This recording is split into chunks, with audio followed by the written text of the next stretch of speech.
ಸ್ವಾತಿ ಚಾನೆಲ್ಗೆ ಎಲ್ರಿಗೂ ಆತ್ಮೀಯವಾದ ಸುಸ್ವಾಗತ. ರೇಷನ್ ಕಾರ್ಡಿನ ಬಗ್ಗೆ ಉತ್ತರ ಕರ್ನಾಟಕ ಜಿಲ್ಲೆಯವರಿಗೆ ಒಂದಷ್ಟು ಅಪ್ಡೇಟ್ಸ್ ಗಳು ಬಂದಿದಾವೆ. ಸೊ ತುಂಬಾ ಇಂಪಾರ್ಟೆಂಟ್ ವಿಚಾರ. ಹಾಗೇನೆ 2024 ಯಾರಾದ್ರೂ ಹೊಸ ರೇಷನ್ ಕಾರ್ಡ್ ಗಳಿಗೆ ಅಪ್ಲಿಕೇಶನ್ಸ್ ಗಳನ್ನ ಹಾಕಿದ್ರೆ ನಿಮ್ಗಳಿಗೂ ಕೂಡ ಒಂದು ಅಪ್ಡೇಟ್ ಇದೆ. ಅದ್ರ ಬಗ್ಗೆ ನಾನು ತಿಳಿಸ್ಕೊಡ್ತೀನಿ ನಿಮ್ಗೆ. ಸೊ ಎಲ್ಲಾ ವಿಚಾರ ರೇಷನ್ ಕಾರ್ಡಿನ ವಿಚಾರವಾಗಿ ವಿಡಿಯೋದಲ್ಲಿ ಮಾತಾಡ್ತಾ ಹೋಗೋಣ. ಚಾನೆಲ್ ನ ಸಬ್ಸ್ಕ್ರೈಬ್ ಮಾಡ್ಕೊಂಡು ವಿಡಿಯೋನ ಕಂಟಿನ್ಯೂಸ್ ಆಗಿ ವಾಚ್ ಮಾಡಿ, ಸ್ಕಿಪ್ ಮಾಡಕ್ ಹೋಗ್ಬೇಡಿ. ಬಿಕಾಸ್ ನಾನು ಉತ್ತರ ಕರ್ನಾಟಕ ಭಾಗದ ಬಗ್ಗೆ ತುಂಬಾ ಸ್ವಲ್ಪ ಇನ್ಫಾರ್ಮೇಶನ್ ಕೊಡ್ಬೇಕು. ಹಾಗೇನೆ ಅಪ್ರೂವಲ್ ಸ್ಟೇಜ್ ಗಳ ಬಗ್ಗೆ ಒಂದಷ್ಟು ಇನ್ಫಾರ್ಮೇಶನ್ ಕೊಡಬೇಕು. ಕನ್ಫ್ಯೂಷನ್ಸ್ ನ ಮಾಡ್ಕೊಳಕ್ ಹೋಗ್ಬಿಡಿ. ಹಾಗಾಗಿ ಹೇಳ್ತಾ ಇರೋದು. ಹಾಗೆ ದಯವಿಟ್ಟು ಚಾನೆಲ್ ಸಬ್ಸ್ಕ್ರೈಬ್ ಮಾಡ್ಕೊಂಡು ಬೆಲ್ ಐಕಾನ್ ಒತ್ತಿಡಿ. ನನ್ಗೂ ಖುಷಿ ಆಗುತ್ತೆ. ದಿನ ಎವ್ರಿ ಡೇ ಒಂದಷ್ಟು ಇನ್ಫಾರ್ಮೇಶನ್ಸ್ ಗಳನ್ನ ಕಲ್ತ್ಕೊಂಡು ಅದ್ರ ಬಗ್ಗೆ ತಿಳ್ಕೊಂಡು ನಿಮ್ಗಳಿಗೆ ವಿಡಿಯೋ ಮಾಡ್ತಾ ಇರ್ತೀವಿ. ನೀವು ಮಾಡುವಂತ ಒಂದು ಸಬ್ಸ್ಕ್ರೈಬ್ ಇಂದ ನಿಜವಾಗ್ಲೂ ನಮ್ಗೆ ಎಷ್ಟೋ ಖುಷಿ ಆಗುತ್ತೆ. ಸೊ ಎನಿವೇಸ್, ಇವತ್ತಿನ ಒಂದು ರೇಷನ್ ಕಾರ್ಡಿನ ವಿಚಾರವಾಗಿ ಮಾತಾಡೋಣ. ಮೊದಲನೇದಾಗಿ ಏನೇನೋ ಆಗಿದೆ ಅಂತ ಹೇಳಿದ್ರೆ, ವಿಜಯನಗರ ಜಿಲ್ಲೆಯಲ್ಲಿ, ಇದು ಉತ್ತರ ಕರ್ನಾಟಕ ಸೈಡ್ ಬರುತ್ತೆ, ಹುಬ್ಬಳ್ಳಿ, ಧಾರವಾಡ, ವಿಜಯನಗರ, ಈ ಕಡೆ ಹಂಪಿ, ಈ ಕಡೆ ಸೈಡ್ ಬರುತ್ತೆ. ಇಲ್ಲಿ ಏನಾಗಿದೆ ಅಂತ ಅಂದ್ರೆ, ವಿಜಯನಗರ ಜಿಲ್ಲೆಯಲ್ಲಿ ರೇಷನ್ ಕಾರ್ಡ್ಗಳನ್ನ BPL ಇಂದ APL ಗೆ ವರ್ಗಾವಣೆ ಮಾಡಿದ್ದಾರೆ. ಜೊತೆಗೆ ಕೆಲವೊಂದಷ್ಟು ರೇಷನ್ ಕಾರ್ಡ್ಗಳನ್ನ ಕ್ಯಾನ್ಸಲ್ ಮಾಡಿದ್ದಾರೆ. ಯಾಕೆ ಅಂತ ಅಂದ್ರೆ, ಇವ್ರುಗಳೆಲ್ಲ GST ಪೇಯರ್ಗಳು ಅಂತ ಹೇಳ್ಬಿಟ್ಟು. ಸೊ ಯಾರೆಲ್ಲ GST ಪೇಯರ್ ಇದ್ದಾರೆ ಅವ್ರನ್ನ ಇವಾಗ ನಾವು ಮೆಜಾರಿಟಿ ನೋಡ್ತಾ ಇದ್ದಿದ್ದು ಮೈಸೂರು, ಬೆಂಗಳೂರು ಭಾಗದಲ್ಲಿ ಕ್ಯಾನ್ಸಲೇಷನ್ ಆಗ್ತಾ ಇದ್ದೀನ ತುಂಬಾ ನೋಡ್ತಿದ್ವಿ. ಬಟ್ ಇವಾಗ ಏನ್ ಮಾಡಿದ್ದಾರೆ, ಉತ್ತರ ಕರ್ನಾಟಕ ಸೈಡ್ ಅಲ್ಲಿ ಸ್ವಲ್ಪ ಫಿಲ್ಟರ್ ಮಾಡೋದಕ್ಕೆ ಶುರು ಮಾಡಿದ್ದಾರೆ. ಸೊ ಈಗ ಬಂದಿರುವಂತ ವರದಿಗಳ ಪ್ರಕಾರ ವಿಜಯನಗರ ಜಿಲ್ಲೆಯಲ್ಲಿ ಅನರ್ಹ ಪಡಿತರ ಕಾರ್ಡ್ಗಳು ಪತ್ತೆ ಕಾರ್ಯ ಆರಂಭ ಆಗಿದೆ. ಅಂದ್ರೆ ಆಲ್ರೆಡಿ ಶುರು ಮಾಡಿ ಒಂದಷ್ಟು ರೇಷನ್ ಕಾರ್ಡ್ಗಳನ್ನ ಕ್ಯಾನ್ಸಲ್ ಮಾಡಿದ್ದಾರೆ. BPL ಇಂದ APL ಗೆ ವರ್ಗಾವಣೆ ಆಗಿರೋದು 1772 ರೇಷನ್ ಕಾರ್ಡ್ಗಳನ್ನ BPL ಇಂದ APL ಗೆ ವರ್ಗಾವಣೆ ಮಾಡಿದ್ದಾರೆ. ಆಮೇಲೆ 717 ಪಡಿತರ ಚೀಟಿನ ಕ್ಯಾನ್ಸಲೇಷನ್, ಪರ್ಮನೆಂಟ್ ಆಗಿ ಕ್ಯಾನ್ಸಲೇಷನ್ ಮಾಡಿದ್ದಾರೆ. 717 ರೇಷನ್ ಕಾರ್ಡ್ಗಳನ್ನ ಕ್ಯಾನ್ಸಲ್ ಮಾಡಿದ್ದಾರೆ. ಸೊ ಇಲ್ಲಿ ಏನ್ ಮಾಡಿದ್ದಾರೆ ಅಂತ ಅಂದ್ರೆ, ತುಂಬಾ ಜಿಲ್ಲೆಗಳು, ಆರು ಜಾಗಗಳು, ಅಂದ್ರೆ ವಿಜಯನಗರ ಜಿಲ್ಲೆಯಲ್ಲಿ 6 ಭಾಗಗಳಲ್ಲಿ ರೇಷನ್ ಕಾರ್ಡ್ಗಳನ್ನ ಇನ್ ಪರ್ಟಿಕ್ಯುಲರ್ ಒಂದಷ್ಟು ಊರುಗಳಲ್ಲಿ ಹಿಡಿದು ಕ್ಯಾನ್ಸಲ್ ಮಾಡಿದ್ದಾರೆ.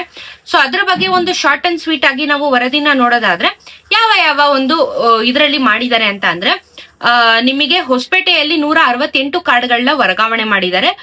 ಹೂವಿನ ಹಡಗಲಿ 114 ಕಾರ್ಡ್ಗಳನ್ನ ಮಾಡಿದ್ದಾರೆ. ಆಮೇಲೆ ನಿಮಗೆ ಕೂಡ್ಲಿಗಿ ತಾಲೂಕು 150 ಕಾರ್ಡ್ಗಳನ್ನ ನಿಮ್ಗೆ ವರ್ಗಾವಣೆ ಮಾಡಿದ್ದಾರೆ. ಹಗರಿ ಬೊಮ್ಮನಹಳ್ಳಿಯಲ್ಲಿ 100 ವರ್ಗಾವಣೆ ಮಾಡಿದ್ದಾರೆ. ಹರಪನಹಳ್ಳಿಯಲ್ಲಿ 97 ಹಾಗೂ ಕುಟ್ಟೂರಲ್ಲಿ 88 ಟೋಟಲ್ ಆಗಿ ಈ ಕಾರ್ಡ್ಗಳು ಕ್ಯಾನ್ಸಲೇಷನ್ ಆಗಿರೋದು. ಅಲ್ಲಿಗೆ 117 ರೇಷನ್ ಕಾರ್ಡ್ಗಳನ್ನ ಕ್ಯಾನ್ಸಲೇಷನ್ ಮಾಡಿದ್ದಾರೆ ಈ ಭಾಗಗಳಲ್ಲಿ. ಸೊ ವರ್ಗಾವಣೆ ಮಾಡಿರುವಂತದ್ದು ಎಷ್ಟೆಷ್ಟು ಅಂತ ಅಂದ್ರೆ, ಕೂಡ್ಲಿಗೆ ತಾಲೂಕಲ್ಲಿ ನಿಮ್ಗೆ 337 ಕಾರ್ಡ್ಗಳು, ಹೊಸಪೇಟೆಯಲ್ಲಿ 271, ಹೂವಿನ ಹಡಗಲಿಯಲ್ಲಿ 288, ಬೊಮ್ಮನಹಳ್ಳಿ ಅಂತ ಹೇಳಿದ್ನಲ್ಲ ಅಲ್ಲಿ 93, ಹರಪನಹಳ್ಳಿಯಲ್ಲಿ 508 ಹಾಗೆ ಕೊಟ್ಟೂರಲ್ಲಿ 275 ಕಾರ್ಡ್ಗಳು, ಟೋಟಲ್ ಆಗಿ 1772 ರೇಷನ್ ಕಾರ್ಡ್ಗಳನ್ನ ವರ್ಗಾವಣೆ ಮಾಡಿದ್ದಾರೆ. ಸೊ ಸಿಕ್ಕಾಪಟ್ಟೆ ವರ್ಗಾವಣೆನ ಮಾಡ್ತಾನೆ ಇದ್ದಾರೆ ಗೌರ್ಮೆಂಟ್ ಕಡೆಯಿಂದ. ಯಾಕಂದ್ರೆ ಗೊತ್ತಿರೋ ಹಾಗೆ ಸಿಕ್ಕಾಪಟ್ಟೆ ಇಶ್ಯೂಸ್ ಆಗ್ತಾ ಇರೋ ಕಾರಣ ಈಗ ಈ ರೀತಿ ಮಾಡ್ತಾ ಇರುವಂತದ್ದು. ಇದ್ರ ಜೊತೆಗೆ ಬರೀ ವಿಜಯನಗರ ಜಿಲ್ಲೆನ ಅಂತ ಹೇಳಿದ್ರೆ ಖಂಡಿತವಾಗ್ಲೂ ಇಲ್ಲ, ಬಳ್ಳಾರಿ ಭಾಗದಲ್ಲೂ ಕೂಡ ಕ್ಯಾನ್ಸಲೇಷನ್ ಮಾಡಿದ್ದಾರೆ. ಬಳ್ಳಾರಿ ಜಾಗದಲ್ಲಿ 4764 BPL ಕಾರ್ಡ್ಗಳನ್ನ ಪತ್ತೆ ಹಚ್ಚಿ ಕ್ಯಾನ್ಸಲೇಷನ್ ಮಾಡಿದ್ದಾರೆ. 4764 BPL ರೇಷನ್ ಕಾರ್ಡ್ಗಳು ಇದು ಬಳ್ಳಾರಿ ಜಿಲ್ಲೆದು ಕೊಟ್ಟಿದ್ದಾರೆ. ಸೊ ಈಗ ಕ್ಯಾನ್ಸಲೇಷನ್ ಏನೋ ಮಾಡ್ತಾ ಇದ್ದಾರೆ, ಹುಡುಕ್ತಾ ಇದ್ದಾರೆ, ಪತ್ತೆ ಹಚ್ಚಿ ಅದನ್ನ ವರ್ಗಾವಣೆ ಮಾಡ್ತಾ ಇದ್ದಾರೆ. ಕೆಲವೊಂದಷ್ಟು ಕ್ಯಾನ್ಸಲೇಷನ್ ಕೂಡ ಮಾಡ್ತಾ ಇದ್ದಾರೆ. ಕ್ಯಾನ್ಸಲೇಷನ್ ಮಾಡ್ತಾ ಇರೋರು ನಾವೇನಾದ್ರೂ ಹೊಸ ರೇಷನ್ ಕಾರ್ಡ್ಗೆ ಮುಂದಿನ ದಿನಗಳಲ್ಲಿ ಅಪ್ಲೈ ಮಾಡ್ಬೋದಾ ಅಂತ ಅಂದ್ರೆ ಇಲ್ಲ. ನೀವು APL ಗೆ ವರ್ಗಾವಣೆ ಮಾಡಿಲ್ಲ ಅಂತಂದ್ರೆ, ನೀವು ಹೊಸ ರೇಷನ್ ಕಾರ್ಡ್ ಅಪ್ಲೈ ಮಾಡ್ತೀನಿ ಅಂದ್ರೆ ನೀವು APL ಗೆ ಎಲಿಜಿಬಲ್ ಇರ್ತೀರಾ ಹೊರತು BPL ಅಥವಾ ಅಂತ್ಯೋದಯಗೆ ನೀವು ಎಲಿಜಿಬಲ್ ಇರೋದಿಲ್ಲ. APL ರೇಷನ್ ಕಾರ್ಡ್ಗಳಿಗೆ ಅವಾಗ ಅರ್ಜಿನ ಸಲ್ಲಿಸೋದಕ್ಕೆ ಪ್ರಾರಂಭ ಆಗುತ್ತೆ. ಆ ಸಮಯದಲ್ಲಿ ನೀವು ತಗೊಳ್ಳುವಂತ ಚಾನ್ಸಸ್ ಇರುತ್ತೆ. ಅಲ್ಲಿವರೆಗೂ ಬಿಟ್ರೆ ನಿಮಗೆ ಎಲ್ಲೂ ಅವಕಾಶ ಇಲ್ಲ.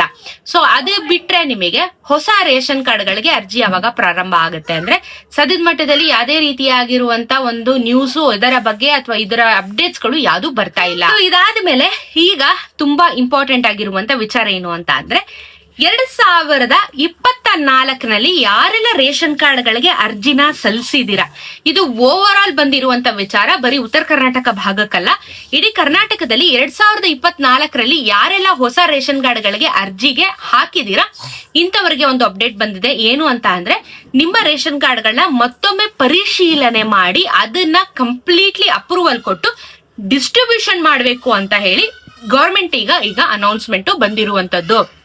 ಸೊ 2024 ನಲ್ಲಿ ಯಾರಾದ್ರೂ ರೇಷನ್ ಕಾರ್ಡ್ಗಳಿಗೆ ಅರ್ಜಿನ ಸಲ್ಲಿಸಿದ್ರೆ ನಿಮ್ಮ ರೇಷನ್ ಕಾರ್ಡ್ಗಳನ್ನ ಮತ್ತೊಮ್ಮೆ ಪರಿಶೀಲನೆ ಮಾಡಿ ಡಿಸ್ಟ್ರಿಬ್ಯೂಷನ್ ಮಾಡೋ ಹಂತಕ್ಕೆ ಇವಾಗ ಗೌರ್ಮೆಂಟ್ ಇಂದ ಪುಷ್ ಮಾಡಿದ್ದಾರೆ.